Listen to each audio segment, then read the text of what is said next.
क्या स्ट्रेटेजी है भैया, बताओ। ठीक है सर, तो thank you so much sir for inviting me here. और बेसिकली सबसे पहले मैं बात करता हूँ कि लोग क्या करते हैं और क्या नहीं करना चाहिए। बेसिकली निफ्टी बैंक निफ्टी के अंदर सब भागते हैं, निफ्टी बैंक निफ्टी के अंदर ट्रेड करो, ठीक है ट्रेड कर लो, लेकिन निफ्टी बैंक निफ्टी तो बहुत अपर लेवल हो गया, ठीक है। हमें स्टार्ट करना चाहिए स्टॉक्स से, ठीक है। तो इसलिए जो मेजरली ट्रेडिंग, ऐसा नहीं है मैंने इसके अंदर निफ्टी बैंक निफ्टी में ट्रेड नहीं लिया है, लेकिन मेजर ट्रेडिंग इसके अंदर मैंने करी है स्टॉक्स के अंदर, ठीक है। स्टॉक्स के अंदर ट्रेडिंग करना बहुत आसान है as compare to Nifty Bank Nifty, लेकिन स्टॉक्स के अंदर जो मेन सीक्रेट है, मेरा मेन सीक्रेट ये है कि लोग स्टॉक्स को पकड़ने की कोशिश करते हैं, है ना। लोग स्टॉक के अंदर ट्रेड करने की कोशिश करते हैं, लेकिन उनको यही नहीं पता कि कौन से स्टॉक में करो। ओके, ये सिलेक्शन भी हम सीखेंगे अभी। स्टॉक सिलेक्शन, ठीक है। बेसिकली 5,500 से ज्यादा स्टॉक है, ठीक है। 5,500 से ज्यादा स्टॉक है, लेकिन उसके अंदर टॉप गेनर कौन बनेगा आज का, टॉप लूजर कौन बनेगा आज का, ये कैसे पता करें। उसके लिए हमें करना चाहिए फिल्टर, स्ट्रेटेजी बनानी चाहिए कि हमें कुछ ऐसा देखना है टॉप गेनर के अंदर कि जो भी टॉप गेनर बना है उसके अंदर कुछ चीज कॉमन दिखेगी आपको। जो भी आज का टॉप लूजर है वो हर रोज उसके अंदर टॉप लूजर, जो भी आज का, कल का, परसों का, जब भी टॉप गेनर टॉप लूजर बनेगा उसके अंदर कुछ चीज कॉमन होती है। मैंने वो फाइंड आउट करी है, और जो कि आज हम यहाँ सिखाने वाले हैं वो चीज कि आज का टॉप गेनर कैसे फाइंड करे, उसके अंदर कैसे घुसे। ठीक है, पहले तो ये बताओ, आपने भी बोला कि बैंक निफ्टी वो हायर लेवल का, अपर लेवल का है। हाँ, ऐसा क्यों बोला, इसका क्या मतलब है? बेसिकली सर क्या होता है ना कि निफ्टी और बैंक निफ्टी हो गया कि निफ्टी मतलब हो गया 50 कंपनियां जो पूरे इंडिया की जो टॉप कंपनियां है ना, टॉप कंपनियां है 50 कंपनियां। निफ्टी के अंदर एनालिसिस करने के लिए हमें निफ्टी को भी एनालाइज करना है, साथ ही साथ बाकी कंपनियों को भी देखना पड़ेगा एक टाइम पर एनालिसिस करने के लिए। इतनी सारी एनालिसिस एक बिगिनर जो एक नया ट्रेडर है, जिसको नॉलेज ज्यादा नहीं है, एक्सपीरियंस ज्यादा नहीं है, वो इतनी सारी एनालिसिस कैसे करेगा। और सबसे बड़ी बात, जैसे हमने अपने पॉडकास्ट में बोला है कि हमें क्विक ट्रेडर बनना पड़ेगा, क्विक डिसीजन लेना है इंट्राडे के अंदर। अगर इतने क्विक डिसीजन लेने हैं तो क्विक डिसीजन लेने के लिए आपको इतना एक्सपर्ट होना पड़ेगा, है ना। निफ्टी के अंदर ट्रेड करने के लिए आपको एक्सपर्ट होना पड़ेगा, मार्केट के अंदर गुजारने पड़ेगी। निफ्टी के जो मूव्स है बिल्कुल सेम है। आपको सही बताऊं, निफ्टी के अंदर ट्रेड करना भी बहुत मुश्किल नहीं है। आप कुछ चीजें नोटिस करोगे वहां पे, निफ्टी के अंदर जब भी बड़ा मूव आता है कुछ ना कुछ कॉमन ही होता है, ठीक है। कुछ ना कुछ चीजें कॉमन ही होती है, वो ढूंढने में टाइम लग जाता है लोगों को। लेकिन निफ्टी हायर लेवल इसलिए क्योंकि उसके अंदर ज्यादा एनालिसिस लगती है, बहुत ज्यादा एनालिसिस लगती है। लेकिन अगर हमें स्टॉक के अंदर काम करना है, स्टॉक के अंदर हमें एक ही स्टॉक को तो नोटिस करना है, एक ही स्टॉक को तो एनालाइज करना है, एक ही स्टॉक के अंदर तो ट्रेड करना है। अब मुझे घंटा फर्क नहीं पड़ता कोई और क्या कर रहा है ना।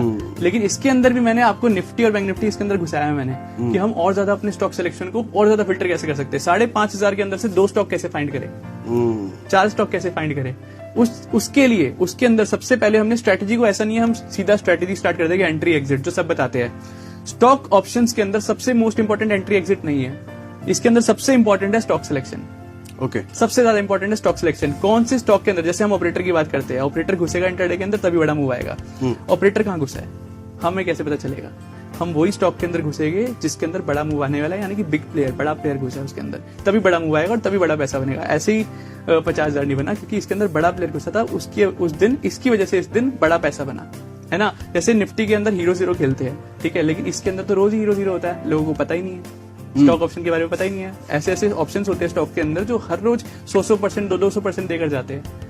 लेकिन हम Nifty, Fin Nifty, mid cap Nifty, Sensex, इसके अंदर पीछे क्यों भागे हुए, क्यों पड़े हुए हैं? क्योंकि जो बड़े प्लेयर है ना, ऑप्शन जो है वो एक स्कीम है, लोगों को यही नहीं पता। ऑप्शन एक स्कीम है आपका पैसा घर ले जाने के लिए, अपने घर।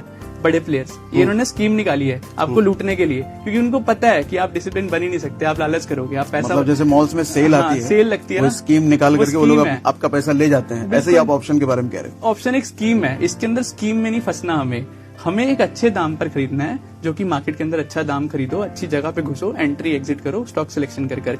जैसे एनएससी का आप देखोगे तो एनएससी का आईपीओ आया था, ठीक है। एनएससी ने काफी अच्छा ग्रोथ कर लिया कोविड के टाइम पे, जस्ट बिकॉज ऑप्शन का अगर आप डेटा देखोगे तो उनका जो सबसे ज्यादा टर्नओवर है वो ऑप्शन से आ रहा है, हाँ, है ना। मोर देन 80% टर्नओवर इससे आ रहा है। बीएससी जो थी वो इतना ज्यादा नहीं कमा रही थी, अब बीएससी भी सेंसेक्स ले आई है ना। और उसके बाद जब से वो ऑप्शन के अंदर घुसी है, जब से वो ऑप्शन प्रोवाइड करने लगी है, उसका चार्ट खोलकर देखो। मतलब सेंसेक्स का ऑप्शन, ये कहना चाह रहे हैं? नहीं, इस ऑप्शन मतलब सेंसेक्स ऑप्शन मतलब ऑप्शंस देना स्टार्ट करिए लोगों को, बेचना स्टार्ट करा, ये इस वाले स्कीम। तब से बीएससी का चार्ट खोलकर देख लो शेयर का, बीएससी वहां से कितना ग्रो कर गई। बीएससी की खुद की कंपनी क्यों ग्रो करी? क्योंकि अब बीएससी का भी टर्नओवर सबसे ज्यादा ऑप्शन से आ रहा है। यानी कि ये ऑप्शन एक स्कीम है आपको फंसाने के लिए, इसमें फंसना नहीं है। इसके अंदर नॉलेज लो, सही ज्ञान लो, उसके बाद ट्रेड करो। ठीक है, तो अब वो क्या स्ट्रेटेजी है पैसा बनाने वाला? हाँ, तो हमने क्या करा है, मैंने स्ट्रेटेजी काफी कॉम्प्लिकेटेड हो जाती है, इसकी वजह से मैंने स्ट्रेटेजी को 3 पार्ट में डिवाइड करा है। पहला पार्ट है स्टॉक सिलेक्शन, यानी कि हमें स्टॉक कैसे सिलेक्ट करना है। उसके बाद है एंट्री, फिर हमारी एग्जिट और स्टॉप लॉस। ठीक है। ठीक है, ताकि इनको कंफ्यूजन बिल्कुल ना हो। मैं सर टाइमिंग का गेम बताता हूँ। टाइमिंग बहुत इंपॉर्टेंट है स्टॉक सिलेक्शन के अंदर, क्योंकि जब सबसे ज्यादा लोग एक्टिव होते हैं उसी दिन सबसे ज्यादा ट्रैपिंग होती है। ठीक है, तो हमें ये देखना है कि जहाँ पे ट्रैपिंग हो रही है वहां पे हम ऑपरेटर के साथ, बड़े प्लेयर के साथ कैसे घुस सकते हैं। इसलिए हमें सबसे पहला जो पॉइंट है वो है, हमें 9:20 पर, ठीक है, 9:20 पे देखना है कि आज अभी मार्केट का टॉप गेनर और टॉप लूजर कौन है। ठीक है, टॉप गेनर और लूजर वो जिस भी ब्रोकर को आप यूज करते हो उसमें दिख ही जाता है। टॉप गेनर टॉप लूजर देखना है। अब इसके अंदर इसको और फिल्टर कर देते हैं। टॉप गेनर और टॉप लूजर देखना है वो स्टॉक जो फ्यूचर्स के अंदर आते हैं, यानी कि 5,500 स्टॉक्स है। ठीक है, 5,500 के अंदर से 150-200 स्टॉक ही है जो फ्यूचर ऑप्शन में आते हैं। तो यानी कि आपके बाकी 4,500 जो भी थे वो एलिमिनेट हो गए। पहले में स्टेप में हमने 150 स्टॉक पे आ गए। ठीक है, हमने 150 स्टॉक पे देखना है टॉप गेनर टॉप लूजर कौन है। ठीक है, अब टॉप गेनर टॉप लूजर देख लिया। अब हमें देखना है टॉप गेनर टॉप लूजर के साथ भी एक और कंडीशन है कि वो जो टॉप गेनर होना चाहिए, टॉप लूजर होना चाहिए, उसके अंदर कम से कम 2% से ज्यादा मूव होना चाहिए। ठीक है, ठीक है, 9:20 तक। ठीक है, 2% से ज्यादा मूव होना चाहिए। अब 2% से ज्यादा मूव है। अब तीसरा स्टेप क्या है? तो ये 2% मूव आप 9:20 में ही चेक करने के लिए कह रहे हो? हाँ, 9:20 पर देखना है कि 2% मूव किस में हुआ है। ठीक है, मतलब टॉप गेनर टॉप लूजर है ना। अब ये भी हो सकता है टॉप गेनर आज 1% ही हो, आज 2% ना हो, 1-1.5% पे ही चल रहे हो टॉप लूजर टॉप गेनर। ठीक है, तो हमने क्या करा, पहले 150 स्टॉक निकाल लिए इसमें, फिर इसके अंदर से 150 के अंदर से भी जो 2% वाले हैं वो है कि हमारे टॉप गेनर के होंगे 5, टॉप लूजर के होंगे 5, ऐसे मान लो हम 10 स्टॉक पे आ गए। हमने 150 में से भी 10 पे आ गए। ठीक है, 10 स्टॉक पे आए। अब 10 स्टॉक में आने से भी इसके अंदर से भी एलिमिनेट करते हैं। अब हमें तीसरा स्टेप क्या है, हमें जाना है एनएससी स्पर्ट, एनएससी की स्पर्ट वाली साइट पे जाना है। एनएससी स्पर्ट पे जाकर देखना है हमें ऐसा स्टॉक जो हमने जो 2% वाले निकाले ना 10 स्टॉक। अब 10 स्टॉक में से देखना है उन 10 स्टॉक में से किसका ओआई डेटा 7% से ज्यादा है। क्या लॉजिक है इसका? 7% ज्यादा लॉजिक ये है कि उसके अंदर ज्यादा लोग घुसे हैं ना ऑप्शंस के अंदर, उसके अंदर एक्टिव है वो ऑप्शन जो है वो एक्टिव है। मतलब 2% फिल्टर करने के बाद हमें ये देखना है कि कौन से ऑप्शंस हैं जिसमें सबसे ज्यादा भीड़ है। सबसे ज्यादा भीड़ है। ठीक है, तो एनएससी स्पर्ट वाली वेबसाइट पर, जो कि हमने खोल लेते हैं एक बार, ये वाली, ठीक है, ये हमारी एनएससी स्पर्ट वेबसाइट है। जैसे यहाँ पे देखोगे ना, यहाँ पे देखो परसेंटेज चेंज इन ओआई 94% यहाँ पर जितनी भी है, ठीक है, यहाँ पे आ जाएगा। यहाँ पर जो है ना 7% से ज्यादा होना चाहिए। अच्छा, हम ये दिखा रहे हैं बेसिकली संडे है तो अभी मार्केट बंद है। हाँ, तो उसको भी आप कंसिडर करना। ठीक है, ठीक है। तो एनएससी स्पर्ट में देखा हमने, अब जो 2% वाले हमने 10 स्टॉक निकाले थे ना, अब 10 स्टॉक में से भी अब यहाँ पे 5-6 रह गए होंगे। ठीक है, अब हमें 5-6 स्टॉक रह गए। अब हमें 5-6 के अंदर से भी एलिमिनेट करना है अभी। अच्छा, एक सेकंड, मैं दोबारा उस पे आता हूँ, स्क्रीन पे आना है एनएससी वाले पे। अच्छा, इसमें क्या देख के आप ये पता लगा रहे हो कि 7% से ऊपर है, वो भी एक बार थोड़ा क्लियर कर दो। हाँ, तो जैसे कि मैंने बताया कि हमें उन्हीं स्टॉक में से जो हमने 10 की लिस्ट निकाली है ना, जो हमने फिल्टर करा है, अब 10 स्टॉक के अंदर देखना है कि यहाँ पर जो परसेंटेज चेंज इन ओआई है, ये सबसे ज्यादा किन किन का है? हाँ, 7% से ऊपर होना चाहिए। 7% से ऊपर, मिनिमम 7%। तो यहाँ से आप सॉर्ट कर लो, सॉर्ट करके आपको 7% से ऊपर वाले लिस्ट दिख जाएगी। लिस्ट दिख जाएगी। ठीक है, ठीक है। तो हमें यहाँ पर देखने के बाद हमें पता चल गया कि 7% वाला निकालने के बाद हमें और एलिमिनेट हो गए वो स्टॉक्स, यानी कि 10 में से भी अब 5-6-7 रह गए। ठीक है, अब इसको और एलिमिनेट करते हैं। अब टॉप गेनर मैंने बोला और टॉप लूजर बोला, लेकिन आज क्या हमें टॉप गेनर में काम करना है या फिर टॉप लूजर में काम करना है? ठीक है, वो इंपॉर्टेंट है। अब मेरी यहाँ पे चौथी कंडीशन है, अब हमें निफ्टी को देखना है। ठीक है, निफ्टी को देखना है और हमें वेट करना है 9:25 तक का। क्यों 9:25 तक का वेट क्यों करना है? हमें वेट करना है निफ्टी की 10 मिनट की कैंडल बनने का। ठीक है, 9:25 पे 10 मिनट की कैंडल बनेगी। 9:15 से 9:25 तक है ना, तो 9:25 पे हमारी बनेगी 10 मिनट की कैंडल। अब जब 10 मिनट की कैंडल बन गई तो हमें देखना है, अगर वो कैंडल 10 मिनट की अगर वो ग्रीन है तो हमें टॉप गेनर के अंदर भी काम कर सकते हैं। 9:20 में हम देख रहे हैं, इतना देखते देखते टाइम 9:25 हो चुका होगा। 9:25 हो चुका होगा। ठीक है, 5 मिनट निकल चुका है। इसलिए मैंने बोला कि हमें क्विक प्लेयर बनना है, लेकिन स्ट्रेटेजी के साथ चलेगा ना तो हम कभी लॉस नहीं करेंगे, क्योंकि इनफ टाइम मिलेगा हमें यहाँ तक पहुंचने के लिए, 5:25 तक पहुंचने के लिए। ठीक है, 5 मिनट मिल गए, हम 9:25 तक यहाँ पहुंच गए। अब निफ्टी जो है, निफ्टी में हमें देखना है कि जो पहली 10 मिनट की कैंडल है अगर वो ग्रीन है तो हमें टॉप गेनर के अंदर भी काम करना है, लूजर के अंदर भी काम करना है।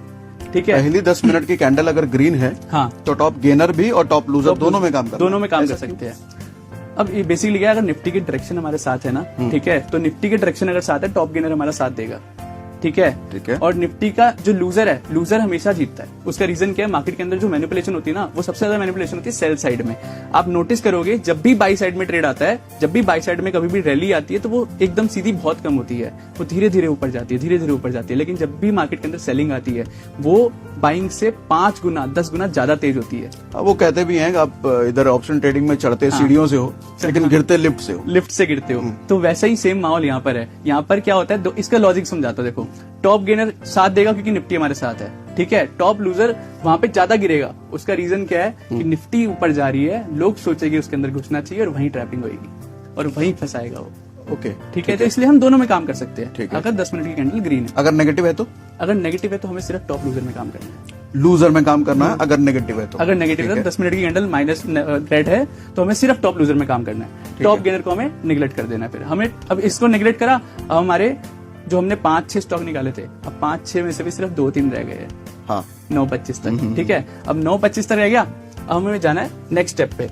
हमने स्ट्रेटेजी समझा, ये हमारा है क्या, स्टॉक सिलेक्शन। अब हमने स्टॉक सिलेक्ट कर लिया। अब निफ्टी का ये करने के बाद हमारे 3-4 स्टॉक रह गए।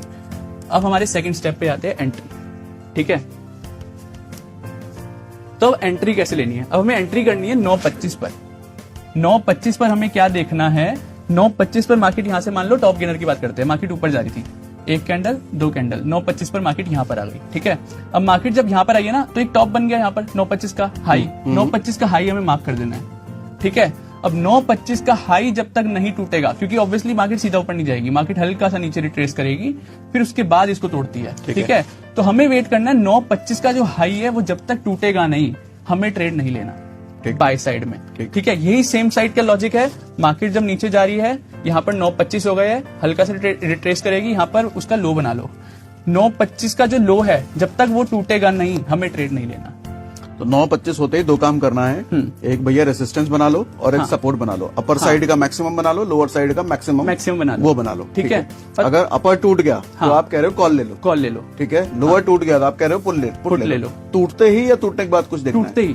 टूटते ही, ओके, ठीक है। टूटते ही लेना है। अब इसके मैं एक और चीज बताता हूँ इसके अंदर। अब जैसे मान लो हमारा 9:25 का हमारा हाई टूट चुका है, ठीक है। अब हमें लेकिन वेट करना है। इसके अंदर एक और कंडीशन है एंट्री की। चले मान लो कि ये हाई टूटा ही नहीं, तो है ना, क्या पता 9:25 के बाद 9:30 हो गई, 9:35 हो गई, टूट ही नहीं रहेगी। तो हमें कब तक वेट करना है? क्या हम पूरे दिन बैठे रहेंगे हाई टूटने का? नहीं, हमें वेट करना है 10:30 तक का। अगर ये 10:30 तक टूट गया 9:25 का हाई, तो हमें ट्रेड लेना है। अगर 10:30 के बाद टूट रहा है, हमें ट्रेड नहीं लेना। अच्छा, यहाँ पे एक पहले एक चीज बताओ, ये जो टाइमिंग आप ले रहे हो 9:25, 10:30, हाँ। इन टाइमिंग का भी कुछ लॉजिक है क्या? क्यों 10:30, क्यों 9:25? बेसिकली मान लो अगर आपको कोई फंसाना चाहता है तो वो पहले आपको लालच देगा, वो मार्केट को ऊपर लेकर जाएगा। वन साइड रैली आती है, लेकिन उसके बाद वन साइड आपका जितनी तेजी से मार्केट ऊपर जाता है ना, उतनी तेजी से मार्केट गिरता भी है। आप कभी भी देख लेना, जितनी तेजी से ऊपर जाएगा उतनी तेजी से मार्केट गिरता है। वैसे ही यहाँ पर होता है कि अगर ये मार्केट को अगर ट्रैप करना ना इसमें बंदे को, तो वो क्या करेगा, सीधा ऊपर लेकर जाएगा, ठीक है। वो रोकेगा नहीं, वो सीधा ऊपर लेकर जाता रहेगा। और जो टॉप गेनर आपका बनेगा ना, वो आपका हमेशा देखना, टॉप गेनर हमेशा ऊपर से टॉप से ऐसे गिरता है ना, ऐसे गिरता है। क्यों गिरता है? वो सबसे पहले वो ऊपर लेकर जाता है, ठीक है। लेकिन हमारा जो एग्जिट है, जब मैं एग्जिट बताऊंगा ना, आपको समझ आ जाएगा कि हम टॉप पर एग्जिट करेंगे। कैसे करेंगे वो बताऊंगा। तो 10:30 तक क्यों बोला मैंने? अगर किसी को ट्रैप करना है तो इतना इंतजार नहीं करवाएगा, ठीक है, कि पूरे दिन बिठाकर आपको ट्रैप करे। वो सीधा मार्केट को ऊपर लेकर जाएगा, फिर आपको सीधा ऊपर मार्केट को लेकर जाएगा। जितना जल्दी उसको हो सके उतना जल्दी मार्केट को ऊपर लेकर जाएगा। जब जितना जल्दी हो सके उतना लेकर जाएगा तो सबकी नजरों में आ जाएगा।